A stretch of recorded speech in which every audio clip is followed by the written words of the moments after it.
వీళ్ళు చేసే చీప్ చిల్లర లెక్కలకి మాట్లాడాలంటే కూడా అదోలా ఉంది. పిల్లల చేతిలో పుస్తకాలుంటాయి. కానీ వాళ్ళ మెడలో వైసీపీ జెండాలు ఎందుకుంటున్నాయి? మిమ్మల్ని ఎవరిని అడిగేవాడు లేరనుకుంటున్నారా? మరి ఎందుకు ఇంతగనం దిగజారుతున్నారు? వాళ్ళందరూ మైనర్స్ పిల్లలు. అసలు రాజకీయాలకు వాళ్ళకి ఏమైనా సంబంధం ఉందా? వాళ్ళని తీసుకొచ్చి ఎండలో నడిపించుకుంటూ, అది కూడా ఆడపిల్లల్ని.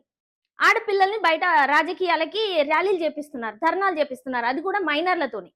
మీకసలు కొంచెం కూడా ఇదనేది పనిచేయదా? ఎందుకు మీరే ఇట్లాంటి చిల్లర పనులు చేస్తారు? మళ్ళా మీరే దొరికిపోతారు ఎందుకో నాకసలు ఇప్పటికి అర్థం కావట్లే. ఎవరు అడిగేవాళ్ళు లేకనా? నాకర్థం కాదు. అసలు వామ్మో! పాత ప్రభుత్వంలో ఉన్న నాయకులైతే సంబంధం లేకుండా చేస్తారు. సంబంధం లేకుండా మాట్లాడతారు. సేమ్ ఇప్పుడు కూడా అదే చేస్తున్నారు వీళ్ళు.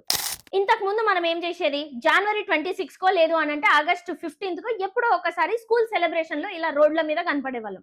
కానీ ఇప్పుడు వీళ్ళు అసలు ఏం చేస్తున్నారో కూడా అర్థం కావట్లేదు. ఇంత గలీజ్‌గా చీప్ చిల్లరగా ఎందుకు తయారైతున్నారో కూడా అర్థం కావట్లేదు. పోనీ మీరు చేసే ర్యాలీకి నష్టపోయిన వాళ్ళు ఎవరైనా ఉన్నారా? అది లేదు.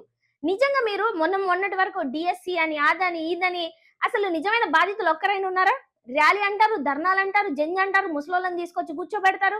ఇప్పుడేమో ర్యాలీకి ఎవ్వడు రాక మీరిచ్చే పేటీఎంకి ఇప్పుడు స్కూల్ పిల్లలు ఎమ్మట పడ్డారు. ఏమనాలి ఇంగ మిమ్మల్ని మీరే చెప్పండిగ. వీళ్ళు వీళ్ళ సొంత రాజకీయాల కోసం ఏమైనా చేస్తారు. అమాయకుల ప్రాణాలు తీశారు. ఇప్పుడు పిల్లల్ని కూడా వదలట్లేదు. వీళ్ళ స్వలాభానికి ఖచ్చితంగా వాడుకుంటుంది. వైసీపీలో పనిచేసే నాయకుల పిల్లలందరేమో యూఎస్, యూకే అనుకుంటూ అక్కడుంటారు. కానీ ఇక్కడుండే పిల్లలు మాత్రం కనీసం వాళ్ళకి మంచి విద్య పక్కకు పెడితే, కనీసం వాళ్ళని చదువుకొనిచ్చేటట్టు లేరు. ఇలా ఎండలో ర్యాలీలు అనుకుంటా ఆడపిల్లల్ని తిప్పుతున్నారు. అడిగే వాళ్ళు లేరనుకుంటున్నారా? అసలు పిల్లలకి రాజకీయ ర్యాలీకి సంబంధం ఏంటి? మీరేమనుకుంటున్నారో కామెంట్ చేయండి.